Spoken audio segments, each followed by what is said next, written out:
Now changing the diesel fuel filter on a 2011 model Mercedes Vito 2.1 litre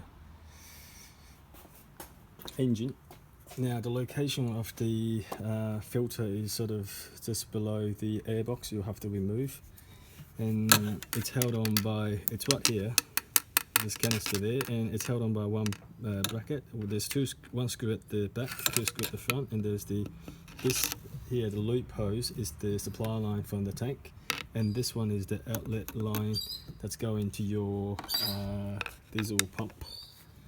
So undo that and undo the plug over here, electrical plug, and take this hose, I think there's a water hose, out of the way, and just making sure all the hose clips are sort of free to move around. And then once you have undo all that hose up here and the bracket is loose, it should just come right up out of the spot.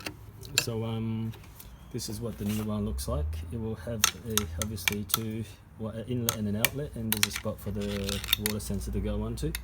It will be supplied with two O-rings, which goes with the sensor.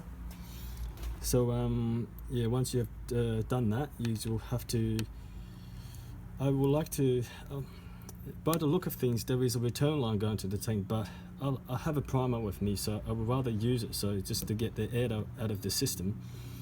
I'm sure there's some other people who might do it differently, who maybe they just plug in and crank the engine and it will push the air out of the system. But because I'm not too familiar with how this fuel system works, I would rather prime it. So what I did is I connect this hose and I put my without this being plugged, I put my primer hose in.